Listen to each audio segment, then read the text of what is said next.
Muy buenos días, queridos hermanos. En esta mañana nosotros vamos a analizar, vamos a ver un tema delicado, pero que es muy importante para nosotros, especialmente para nosotros. Lo que vamos a ver es que el trabajo del pastor en la iglesia acá, un pastor, debe ser pagado. Hasta este momento, históricamente, la iglesia no ha dado nada, nunca ha dado nada. Todo el trabajo, tanto que hizo don Ángel Chandú, como Juan Carlos Costilla y como yo, que éramos los ancianos de la iglesia y no éramos considerados pastores. Es decir, esto es necesario que ustedes lo conozcan y por esa razón, me tomo el tiempo, les he dado a cada familia una ponencia que hice porque llegó un momento que estaba crítica la situación. Así que lo que vamos a ver es, a la luz de la Biblia, que el trabajo del pastor debe ser pagado. Y cuando digo eso es si piensan que debemos traer un pastor o que alguien tiene que quedar como pastor, deben pensar que debemos pagar. Esa es la idea central. Para afianzar esta idea, que yo la digo así directamente, vamos a explicitar algunos textos bíblicos que avalen esta afirmación. Vamos a leer Mateo capítulo 10, versículo 9 al Mateo capítulo 10, versículo 9 al 10. Son consejos que Jesús, el Señor Jesús, le dio a sus 12 discípulos. Los mandó Jesús que vayan y prediquen que el reino de Dios se había acercado. Entonces vamos a leerlo a estos versículos. Consejo de Jesús: no os proveáis de oro ni de plata, le dijo a los discípulos, ni cobre en vuestro cinto. Lo que pasa que, está dicho, no tenían monedero ellos, guardaban en el cinto acá. Muy bien. El versículo 10 dice, ni alforja. No sé si conocen ustedes una alforja. No lleven alforja. No guarden ahí cosas, le dice Jesús, para el camino, ni dos túnicas, ni calzado, ni bordón, porque el obrero es digno de su almuerzo. Es digno de su alimento. Les dice a los 12 que fueron. Les aconsejó que vayan, que prediquen, que la casa que los reciba, ahí coman, que no anden de casa en casa, que vayan y ahí sean sustentados. Este es un consejo de Jesús. Luego también, otro consejo que Jesús dio a un grupo, ya no de los 12 específicamente, tenía un grupo más grande, 70 discípulos que tenía él allí en ese momento, que habían creído en Cristo y que verdaderamente eran sus discípulos. Los mandó también de a dos. Interesante, porque Jesús dijo, vayan de a dos. Y les dijo lo siguiente, en Lucas capítulo 10, versículo 4 al 8.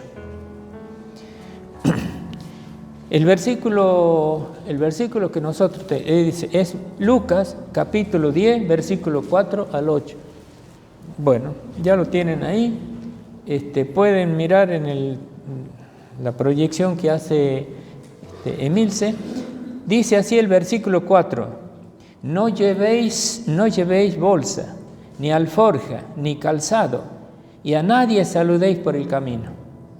Versículo 5, en cualquier casa donde estéis, primeramente decid paz en esta casa, y si hubiere allí algún hijo de paz, vuestra paz reposará sobre él, y si no, se volverá a vosotros. Y pasad en aquella misma casa, comiendo y bebiendo lo que os den, porque el obrero es digno de su salario. No os paséis de casa en casa. En cualquier ciudad donde entréis y os reciban, comed lo que os pongan delante. Esto les dijo Jesús. Es decir, son palabras de consejo de estos primeros discípulos que estaban haciendo la tarea evangelística, tanto a los 12 como a los 70. Y les aconseja y ustedes ven allí, categórico fue Jesús, que el obrero es digno de su salario, que es digno de su comida. Y hay otros versículos más, pero yo quisiera que en este momento, digamos, estos consejos de Jesús ustedes los tengan muy presentes, porque se predicaba en ese momento algo muy específico: el reino de Dios se había acercado. Y el obrero, dice Jesús, es digno de su comida, es digno de su salario. Además, todo el Antiguo Testamento, si nosotros analizamos, los discípulos, los sacerdotes, vivían del aporte de toda la congregación, de todo el pueblo judío. Ahora, también quiero que leamos un consejo de Pablo. Pablo le aconseja a Timoteo, ya en el proceso, digamos, de la iglesia evangélica, Pablo le aconseja en 1 Timoteo capítulo 5, versículos 17 al 18. Pablo le dice así: los ancianos que gobiernan bien sean tenidos por dignos de doble honor, mayormente los que trabajan en predicar y enseñar. El versículo 18 dice: pues la Escritura dice, no pondrás bozal al buey que trilla, y digno es el obrero de su salario. Como síntesis, fíjense, de estos 3 versículos que nosotros hemos leído, nosotros podemos decir, estimados hermanos, podemos darnos cuenta que si la iglesia tiene un pastor, debe pagarle. Ya han pasado más de 65, casi más de como 65 años, la iglesia nunca ha pagado ni 5. Pero digamos, yo ya estoy viejo, pero vamos a ver, si la iglesia pretende llamar a alguien, debe pensar que debe pagar. Esa es la cosa. Es decir, aparte de estos versículos que yo acabo de leerles, voy a tomar 2 ejemplos que serían testimoniales, como para que ustedes se den cuenta de los problemas que hemos pasado en esta iglesia. Y no solo en esta iglesia, sino en todas las iglesias del NOA, es decir, las iglesias evangélicas bautistas. Es decir, vuelvo a repetir, voy a tomar de esa historia de las iglesias 2 ejemplos. Hay mucho, pero yo voy a tomar 2 para mostrarles, digamos, y tratar de echar luz a este problema que en este momento lo he planteado. Es decir, el sostén de un pastor. Voy a tomar como ejemplo el comienzo de la iglesia de Matienzo. La iglesia de Matienzo es una iglesia que nosotros la fundamos. Abrimos la brecha con hermanos que pertenecían a nuestro grupo, estaban aquí, era la familia Arroyo. Íbamos todos los domingos temprano, acá nos reuníamos a la noche, pero eso de las 2 de la tarde hacíamos reunión en la casa de los hermanos Arroyo. Allí comenzó la tarea. Dura tarea es, pero en ese momento ni pensábamos que era dura. Era una cosa maravillosa y estábamos allí y ya estaba en formación la iglesia de Matienzo. Muchos hermanos empezaron ahí a concurrir, gente de la zona, porque vecinos. Ahora bien, aparece Walterio Hug como un misionero que estaba a cargo del seminario. Les cuento una intimidad porque Walterio Hug se sentía mal porque nunca había fundado ninguna iglesia. Les cuento esto para que entiendan lo que pasa después que les voy a decir. Entonces, cuando vio que yo estaba apuntalando esta iglesia de calle Matienzo, me pide por favor que le permita que él continúe, porque según los otros misioneros sentía vergüenza, porque no tenía ese don para formar otra iglesia. No sé cómo lo teníamos nosotros, pero verdaderamente no lo digo por alabanza, sino porque naturalmente pasó. Así que Walterio me dijo: Roque, permitime que yo siga. Y yo le dije, bueno, hermano, continúa.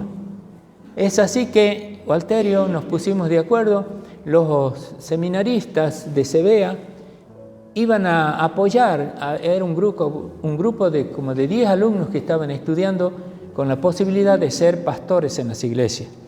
Y Walterio me dijo, hermano, creo que con justa visión, hicimos una campaña evangelística y me pidió que yo predicara. Los hermanos más bien respondían a mí, así que yo prediqué una semana en un club que está en calle Crisóstomo Álvarez y Matienzo. Y luego, a poquita distancia, ahí es donde comenzó, donde luego se edificó para la calle Matienzo. Es decir, una semana de prédica y la iglesia se empezó a afianzar. Ahora bien, fue una tarea maravillosa. Pasó el tiempo, hermano, y verdaderamente la iglesia ya se afianzó. Nosotros permanentemente apoyábamos a la obra ahí. Y llegó el momento en el que se empezó a construir, se compró un terreno y se comenzó a construir. El arquitecto que diseñó y hizo la iglesia en Matienzo era un hermano que venía acá, que era Doni, arquitecto Aguirre se llamaba, de la esquina del almacén, 2 casas para allá, ahí es la casa paterna de Doni. Doni murió. En realidad estaba siendo en este momento pastor de una iglesia en la banda del río Salí. Allá está a la par del hospital del Este, allá en la banda. Allí estaba Doni con la Tatina, que es su esposa. Lo que pasa es que Doni murió ya hará unos 4 años, 3 años. Un hermano que pertenecía a esta iglesia. Y ustedes ven cómo de una manera u otra nosotros hemos ido expandiendo el Evangelio. Doni hizo la obra allí y llegó el momento de la inauguración de la iglesia de calle Matienzo. Las tarjetas se repartieron y ustedes saben, las tarjetas se repartieron para la inauguración de la iglesia y únicamente se le dieron a los egresados, porque egresaron un grupo de alumnos que ya ahí estaban incorporados a las iglesias, pero con el carácter de pastor. Los que egresaron de Cebea, del seminario, tenían el carácter de pastor. Pero el error grave que se cometió en ese momento, por medio, digamos, incluso de Walterio y de Manuel Ponce, que eran los que quedó como pastor de la iglesia de Matienzo, es que repartieron las tarjetas únicamente a estos egresados que tenían el nombre de pastor. Ninguno de los hermanos que estaban en las iglesias trabajando con el título de anciano, entre los cuales figuraba yo, y entre los cuales yo he sido su profesor de estos muchachos, no fuimos invitados.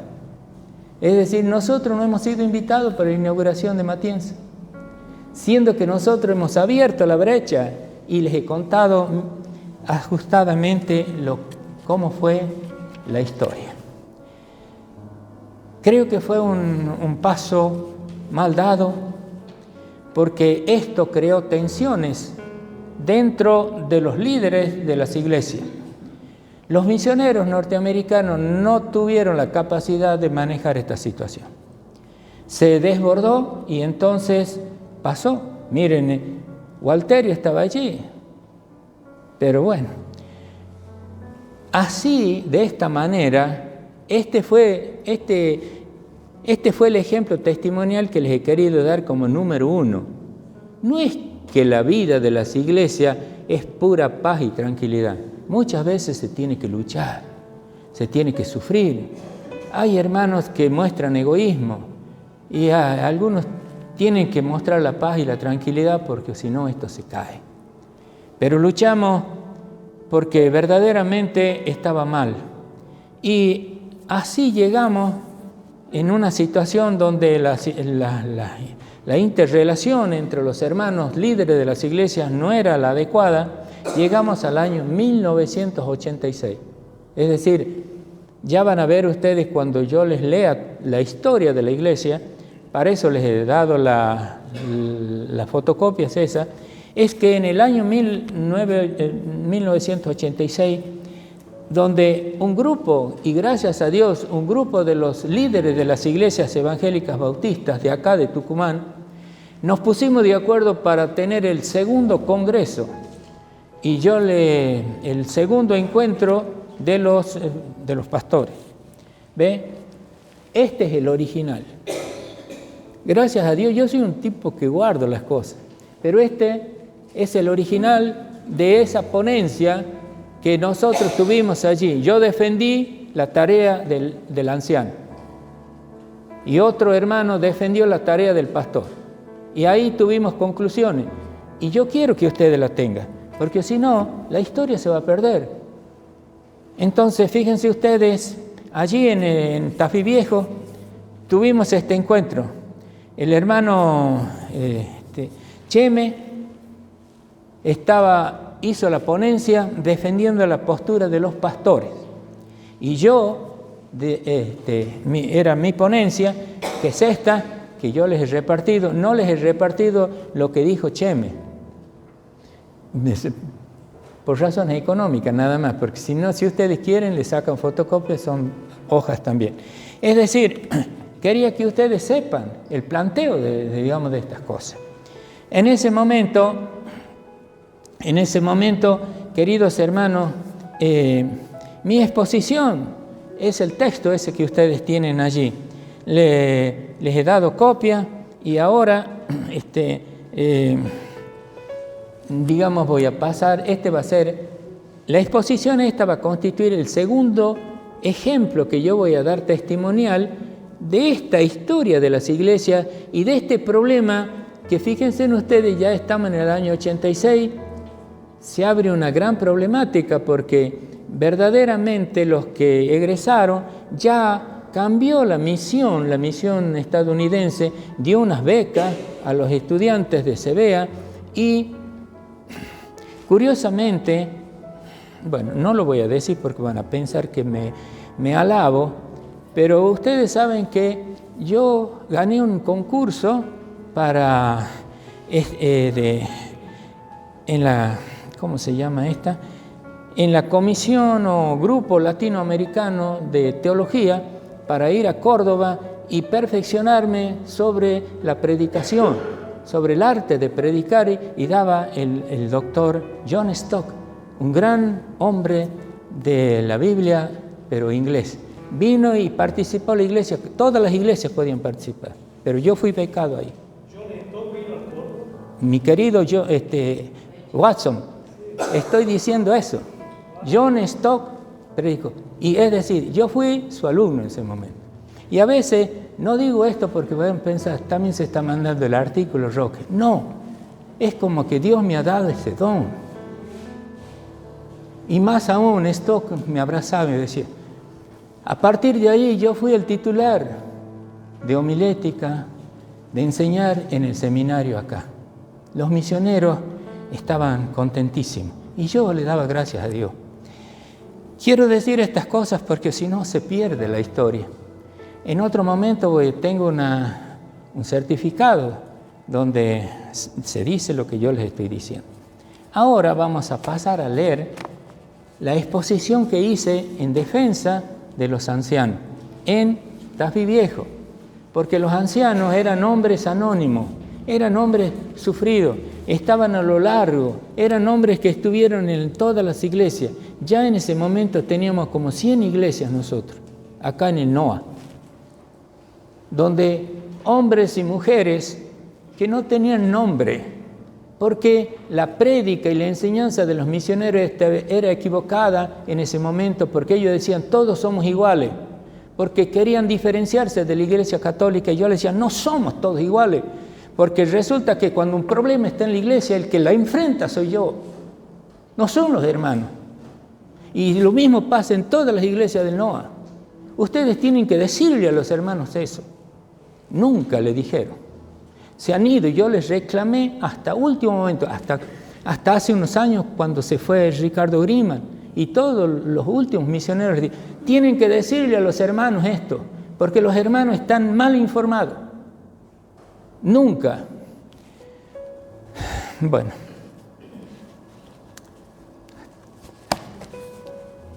Hasta ahí nomás. Voy a leerles ahora y me gustaría, ¿está Laura? Sí, me gustaría, Laura, que me ayudes acá. Cuando yo no pueda leerlo, vos lo leas. Por favor, vení acá para que yo voy a leer. Digo, el comienzo, miren ustedes en el texto, porque les he dado, todas las familias tienen. En el texto ustedes van a leer el comienzo de la obra evangélica bautista en el NOA, data de 1948. En el año 1948 comienza la obra evangélica bautista acá en el NOA. ¿Con quién? Porque resulta, hermanos, que después de investigar yo todo esto, para poder entender y entenderlo a los misioneros, porque los misioneros, digamos, nunca me contaron esto. ¿Por qué ustedes son tan amarretes? Decía yo. ¿Por qué no nos ayudan? Pero claro, miren, he hecho tantas objeciones a los misioneros que al último, un día uno me decía, ¿por qué no nos quieres, hermano? ¿Por qué no nos quieres? Sí los quiero, pero quiero que ustedes también nos quieran a nosotros. Quiero que entiendan que nosotros somos sensatos y además responsables. Por supuesto, nunca lo dije esto a la iglesia, porque esta es la primera vez que estoy hablando. Léelo. El comienzo de la obra evangélica bautista en el NOA data del año 1948, con el establecimiento del misionero Roberto Griman en San Pedro de Jujuy. Los Griman habían llegado a la Argentina, Buenos Aires, en los primeros días del año 1947 y fueron invitados para el norte argentino por el misionero interdenominacional Tomás Eisdaler. Había una obra evangélica de los hermanos libres en forma incipiente y que no podían atender. Sobre esta base se comenzó la obra evangélica bautista en el NOA.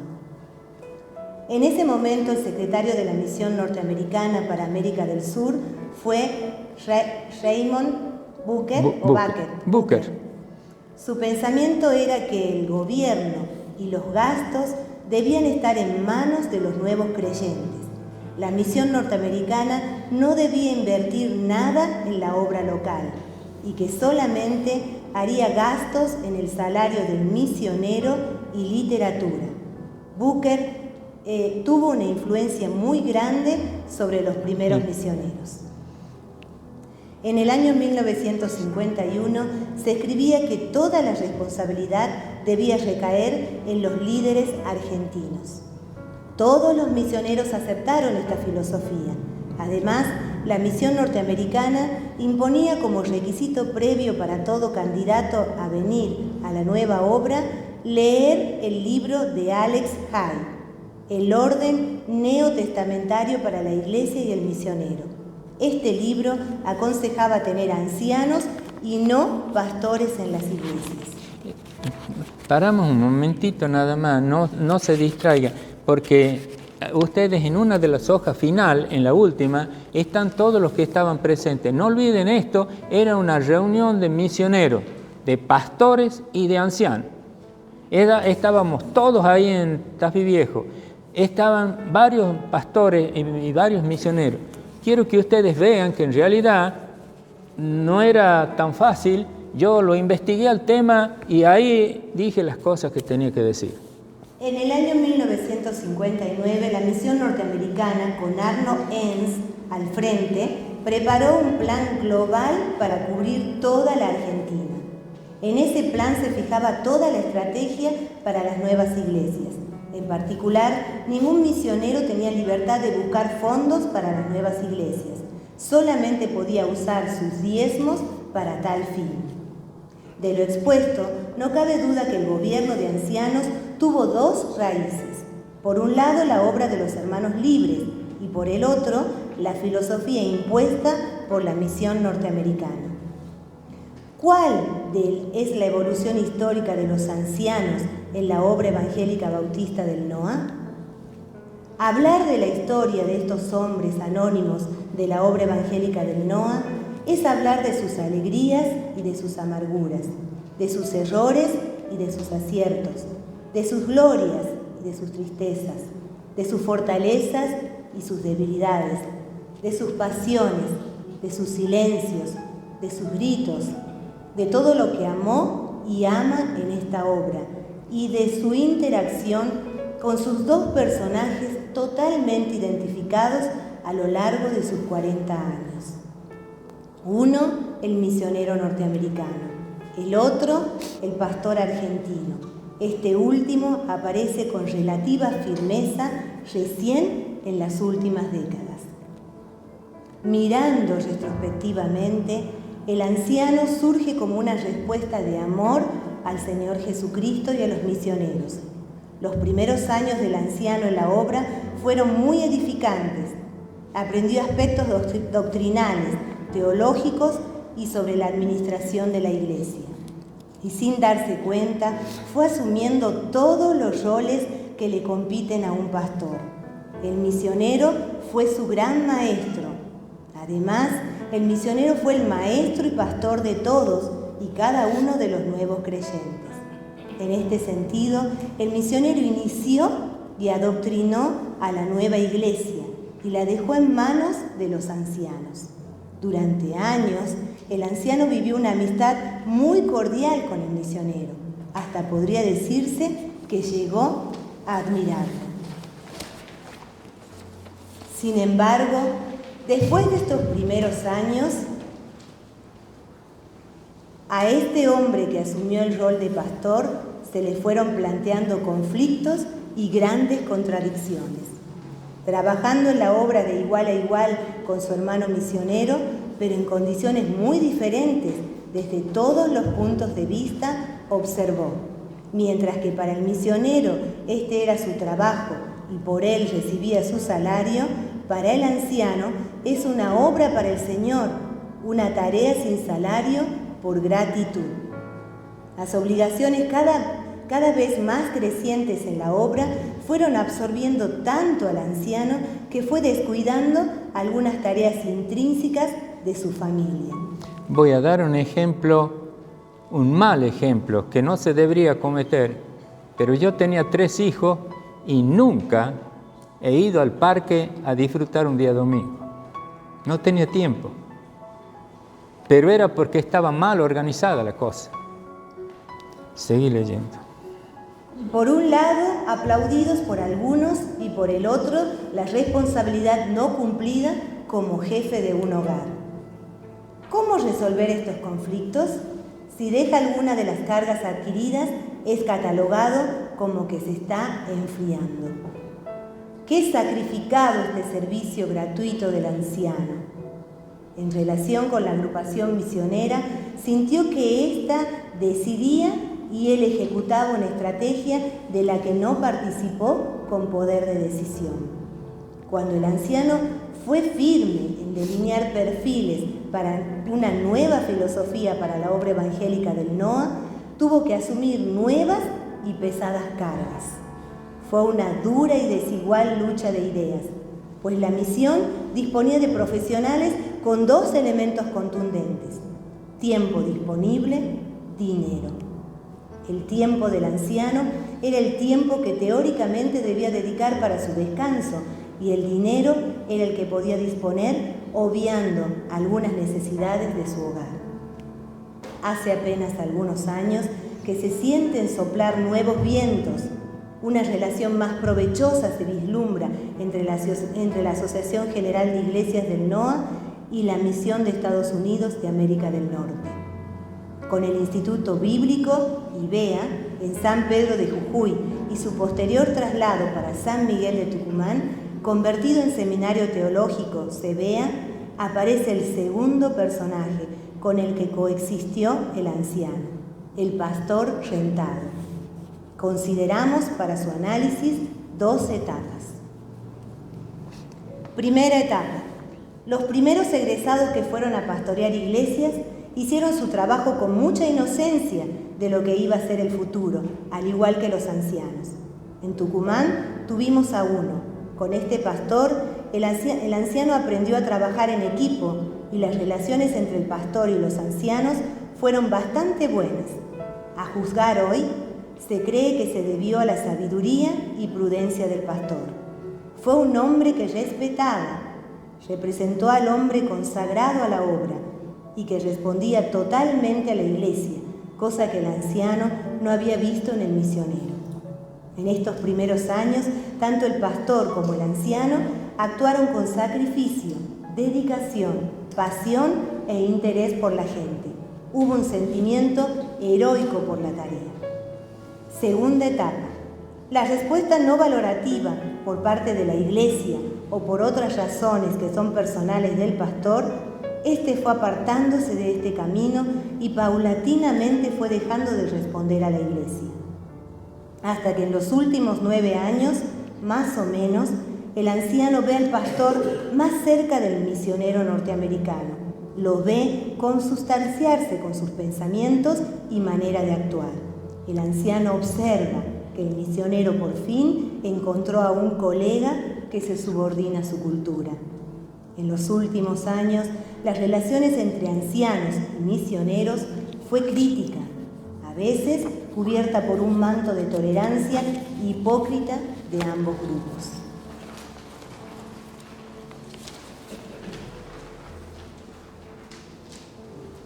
La máxima intensidad se dio con el surgimiento de la idea de crear una iglesia piloto grande, Nueva Vida, como se llamó después. Hace unos años que estas grietas abiertas se comenzaron a cerrar.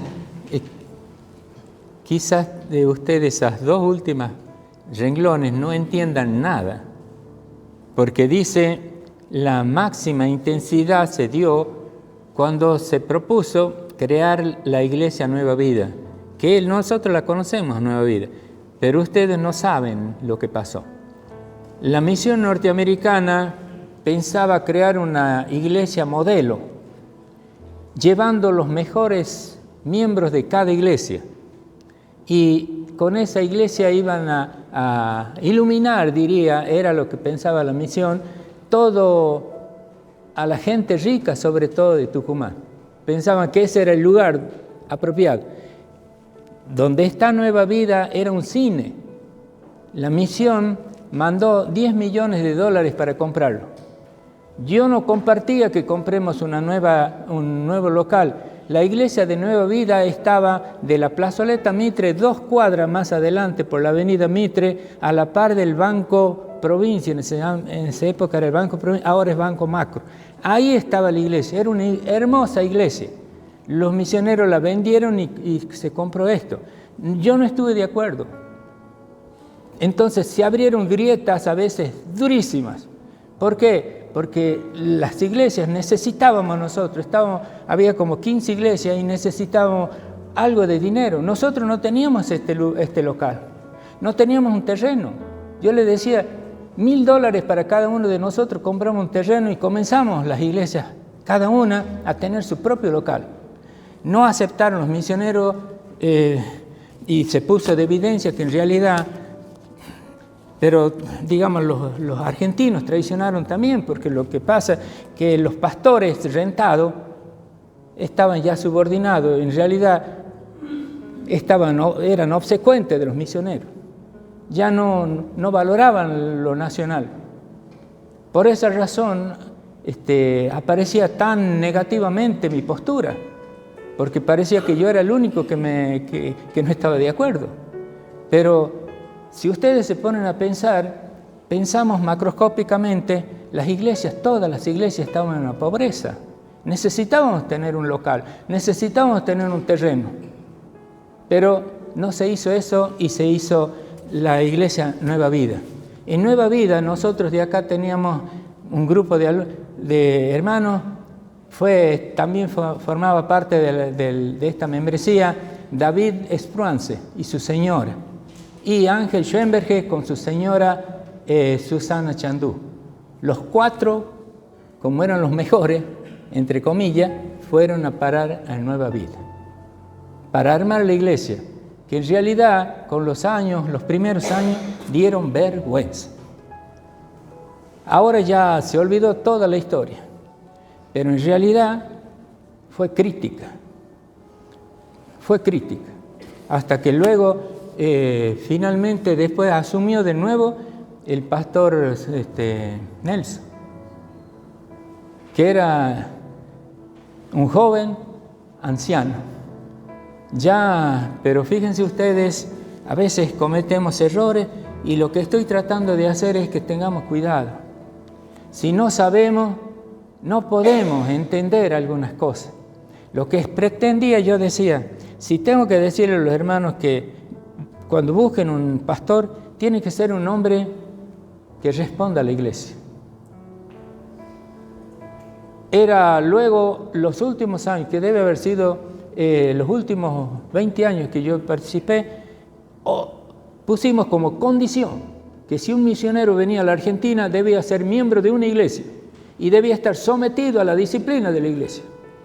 Él no podía hacer absolutamente nada si no estaba de acuerdo a la iglesia, porque eso era lo que dice la Biblia. Nosotros mostramos que ya habíamos crecido y así hicimos hasta que se fueron casi todos ya. Pero fíjense ustedes, hemos batallado. Ellos pensaban que no había que darle nada, ni 5 a nosotros. Yo le dije, ¿por qué son tan egoístas? Ustedes tienen que ayudarnos. Ellos creían que íbamos a tirar por la bancarrota. En realidad dimos un ejemplo de nobleza, porque más o menos casi 200 iglesias están en todo el norte argentino, con hombres y mujeres que sufrieron estos 60, 65 años. No sé dónde... ya saben lo que es Nueva Vida, disculpen. Ahora ya estamos terminándolo. Es menester reconocer que el pastor, por general, es un hombre joven y mejor preparado teológicamente que el anciano. Esto crea una relación de tirantez entre dos operarios, uno joven y teórico y el otro con más años, sin teoría, pero con muchos años de práctica. El anciano, afianzado en el grupo de la iglesia y con sus frustraciones y amarguras de décadas, con una organización eclesiástica que nunca pudo controlar. El pastor se convierte en una válvula de escape a sus tensiones y lo hace fracasar. Pero también, en otros casos, el anciano con un estoicismo admirable tolera y soporta la arrogancia del pastor. A veces es paciente por años y recién, al ver que no marcha la iglesia, decide actuar. Conclusiones. Primero, los ancianos en la obra del NOA fueron héroes anónimos. Segundo, se dejó al anciano con un hijo al que no se le enseñó a respetar la autoridad de su padre ni su sacrificio. Todo esto como resultado de una filosofía misionera. Alguien hace un tiempo reflexionó sobre los ancianos de este modo: hoy me doy cuenta de tus sacrificios y tus desvelos por la iglesia, y además me doy cuenta que jamás fueron para ti los versículos de 1 Timoteo 5, 17, 18 y 19. Les leo, eso nosotros lo hemos leído, es el consejo que Pablo le da a Timoteo, pero vale la pena recordarle. Yo lo incorporé en ese momento en la ponencia. Los ancianos que gobiernan bien su casa sean tenidos por dignos de doble honor, mayormente los que trabajan y predican y enseñan. Pues la Escritura dice: no puedes poner bozal al buey que trilla, y digno es el obrero de su salario. La reflexión era de que para el anciano este pasaje bíblico no existía. Y yo en ese momento quería hacerle ver a los misioneros que habíamos crecido y que estaban en mal camino ellos. Entonces, ya terminamos. Tercero, dice, las nuevas generaciones no se dan cuenta que están perdiendo 40 años de historia al ir perdiendo a los ancianos. Cuarto, debe haber un encuentro de sinceramiento de estos tres personajes que hacen a la obra evangélica bautista en el NOA: ancianos, pastores y misioneros. 5. Esto fue escrito no para mal de nadie, sino para bien de todos. Muchas gracias, Laura. Después viene lo que nosotros decimos la declaración. Después nos reunimos y firmamos una declaración conjunta de todos los que estaban allí. Después ustedes van a verlo, pero no vamos a leerlo porque son 3 hojas. Lo que vamos a leer es únicamente el resultado compacto de lo que ahí decidimos. Está en la primera hoja, pero en el punto 2. ¿Lo ven? En la primera hoja, en el punto 2. Y en el punto 2 dice lo siguiente: esta lo firmamos los misioneros, los pastores y los ancianos. Vemos que la actual distinción entre ancianos y pastores no tiene fundamento bíblico, categórico. La diferencia entre ancianos y pastores no tiene fundamento bíblico. Proponemos ir hacia una unificación de los términos, entendiendo que no referimos a un mismo obrero consagrado al Señor y que ambos merecen el mismo reconocimiento delante de Dios y de los hombres, sin preferencia por su preparación, edad o limitación personales, sino que la distinción se base únicamente en la fidelidad al Creador y a la obra donde ejecutan su ministerio, teniendo en cuenta a su vez que los hombres mayores pueden demostrar su fidelidad al Salvador en un nivel diferente a aquellos que han recibido el Evangelio en una etapa posterior, con la posibilidad de poder evitar los errores pasados. Proponemos concretamente que de hoy en más se llame a los ancianos y a los pastores de las iglesias con el nombre genérico de pastores, sin hacer ninguna distinción. Por supuesto, ustedes lean todo el articulado que ahí yo les he puesto, y termina donde está la lista de todos los que estábamos allí presentes y todos los que firmaron. Figuramos allí. Ustedes, yo les voy a leer. Jaime Churi era un misionero, estaba en Concepción. Roberto Eiseler era un misionero que estaba a cargo de... Roberto Eiseler estuvo a cargo en la misión guaraní en el norte. Nelson Rivero, lo conocen ustedes. En ese momento Nelson no formaba parte, era un miembro de la iglesia. Claudio Elena, un hermano también. Ángel Schoenberg era miembro de esta iglesia. Ángel Chandú era nuestro hermano anciano de esta iglesia.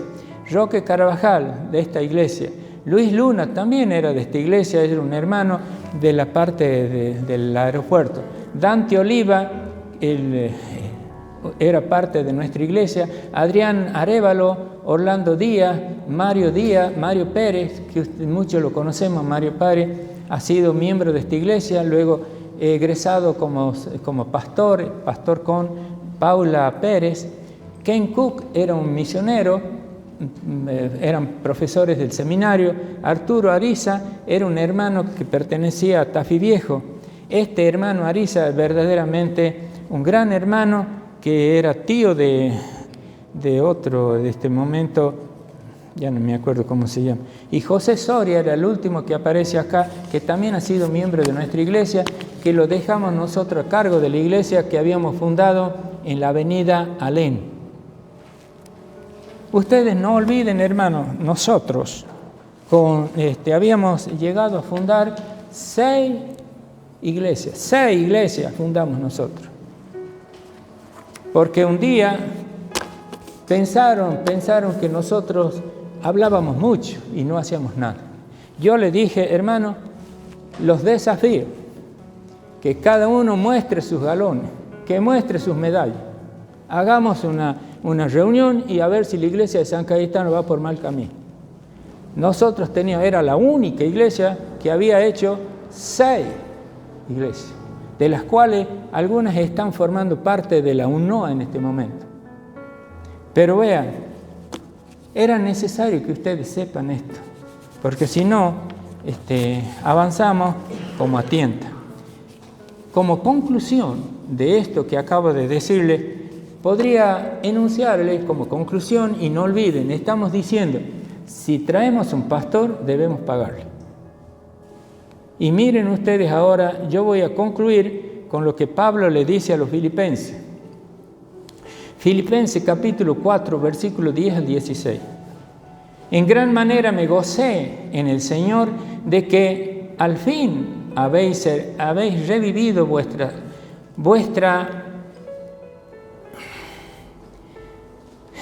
cuidado por mí, de lo cual también estabais solícitos. Le agradece, miren, ustedes pueden leerlo, no lo puso. Bueno, es Filipenses capítulo 4 del versículo 10 al 16. Les agradezco, dice Pablo a ustedes filipenses, porque fíjense ustedes, de repente ustedes es como que han sentido la necesidad de ayudarme de nuevo. Los filipenses han sido alguien que lo han ayudado a Pablo para que haga toda la campaña evangelística. Más aún, dice Pablo en este texto, que ustedes lo tienen allí, más aún, cuando yo estaba en Tesalónica, ustedes me mandaban plata. Me han ayudado siempre y les doy las gracias.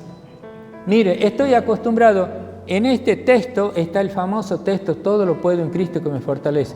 Pablo le dice a los filipenses, sé tener hambre, sé tener buena comida, me la aguanto toda. ¿Por qué? Porque en Cristo, todo lo puedo en Cristo que me fortalece. Ese versículo está después que Pablo les dice, gracias filipenses, pero ¿saben? No piensen que yo soy un delicado, sé sufrir. Y así Pablo le da las gracias a los filipenses. Es decir, queridos hermanos, traer un pastor significa que debemos pagar. Ustedes piensen en eso. Que el Señor Jesucristo de alguna manera nos ayude a entender, que el Espíritu Santo especialmente nos guíe, porque ¿cómo podríamos hacer? Es una manera que debemos pensarlo entre todos. Debemos hacerlo. Hasta este momento hemos compartido así. Yo no sé cuántos años puedo vivir más. No les digo que mañana no me voy a morir, no. Yo voy a vivir más o menos 200 años, por lo menos. Así que nadie se va a sacar de encima a Roque Carvajal. Termino con esto, hermanos. Termino con esto. Resulta que Pablo también les agradece a los corintios. Les advierte y les dice en 1 Corintios capítulo 9, versículos 13 al 16.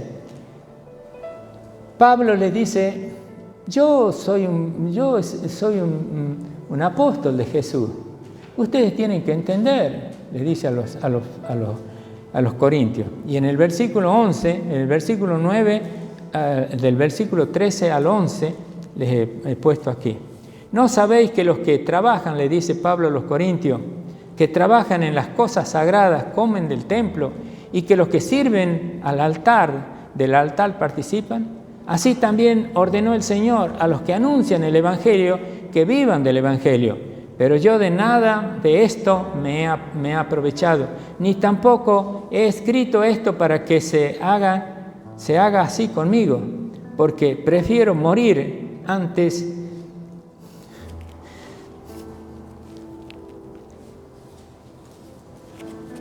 A ver. Vení, por favor. Nada más léemelo ese pedacito. Esas dos nada más. Sí. Pero yo de nada de esto me aproveché, ni tampoco he escrito esto para que se haga así conmigo, porque prefiero morir antes que nadie desvanezca esta mi gloria. Exacto. Pablo prefería morirse antes que el Evangelio no sea predicado. Les dije que con esto termino, estimados hermanos, que el Espíritu Santo de Dios nos ilumine a todos. Porque la obra, en realidad, tiene tanto fundamento bíblico esto, que si pensamos en otra forma estaríamos pensando equivocadamente de que la Biblia no enseña. Además, es necesario que alguien que venga aquí sea alguien que ha estudiado la palabra de Dios, porque si no vamos a tener inconveniente. Vamos a tener inconveniente. Me gustaría que nos pongamos de pie en este momento y vamos a orar y vamos a dar gracias a Dios por esto que en esta mañana Dios nos ha permitido clarificar. A ver, hermanos, 2 de ustedes, sean varón y mujer,